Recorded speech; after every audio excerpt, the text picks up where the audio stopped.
আসসালামু আলাইকুম। এই হচ্ছে বাংলাদেশ বেতার। বাংলাদেশ বেতারের পার্ক। দেখুন কত সুন্দর দেখা যায়।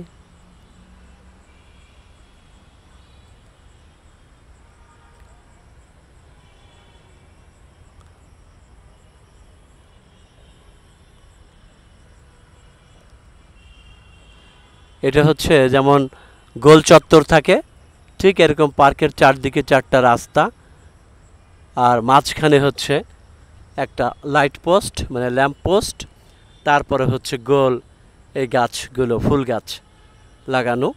এটা মাঝে মাঝে ছেটে দেওয়া হয়। ইচ্ছে করলে এর মধ্যে বসে থাকা যায়। দেখেন কত সুন্দর। এই যে যাওয়ার ঢোকার জন্য যে জায়গা, এখান থেকে চলে যেতে পারে, ওখানে গিয়ে বসতে পারে। কি চমৎকার!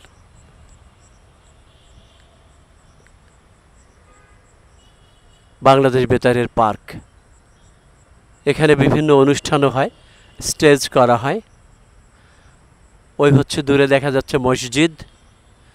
এখানে এশার নামাজ পড়লাম আজকে জামাতে।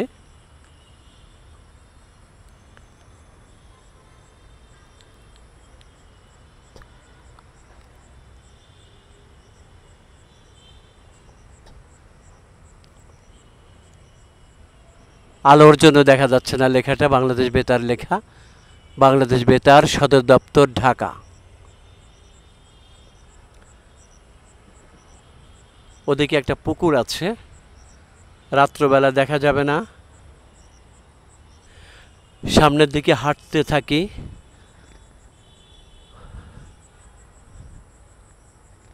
বেতারের দুটো বিল্ডিং, এটা হচ্ছে আর একটা। দেখেন কত সুন্দর দেখা যায়।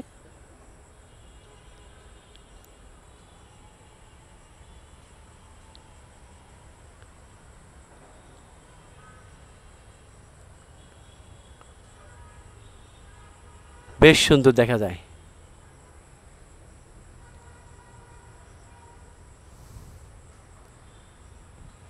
এই যে বিল্ডিংটা দেখা যাচ্ছে, এই বিল্ডিংয়ের কোনাকুনি বড় একটা পুকুর।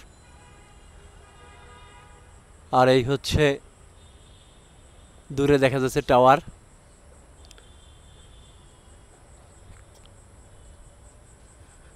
প্রায় অধিকাংশ সরকারি বিল্ডিং দেখা যায় লাল রং করা। কেন লাল রং করে জানি না, আজও পর্যন্ত এর ভেদ খুঁজে পাইনি, আমি জানতে পারিনি। আমি এই দেখেন, এই যে সাদা পর্দার মতো দেখা যাচ্ছে, আসলে এটা হচ্ছে আলোর যে একটা আলোক রশ্মি, সে আলোক রশ্মি। এই দেখেন আলোক রশ্মি। বেশ সুন্দর গাছ রং করা, আর্মিদের মতো। ক্যান্টনমেন্টেও এরকম, বিডিআরদের মধ্যেও মানে বিজিবির মধ্যেও এরকম রং করা থাকে গাছগুলো। এটাও সেরকম। আগারগাঁও, বাংলাদেশ বেতার। এটা হচ্ছে গেট রাস্তার। আমি রেডিওর মধ্যে, রাস্তার দিক থেকে তুলব না। এখানে এপাশেও পুলিশ এবং সিকিউরিটি বসে থাকে, এবং এপাশেও পুলিশ এবং সিকিউরিটি বসে থাকে। এই হচ্ছে আমাদের মূল ভবন। স্টুডিও এর মধ্যেও আছে, আবার ওদিকে যে 10তলা বিল্ডিং ওখানেও আছে।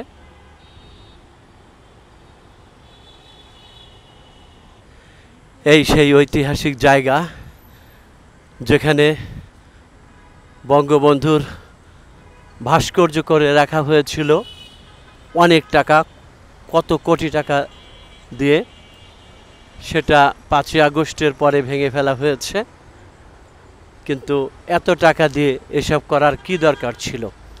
আমাদের জাতীয় সম্পত্তি, জাতীয় আমাদের জনগণের টাকা দিয়ে এটা করা হয়েছিল। যাই হোক, সেগুলো ভেঙে ফেলা হয়েছে। দেখেন কত সুন্দর বিল্ডিংটা। এখন এখানে যে ফাঁকা আছে জায়গাটা, আর এখানে হচ্ছে বিখ্যাত ব্যক্তিদের নাম লেখা আছে। দেখেন, আমি এক একজনের নাম পড়ি।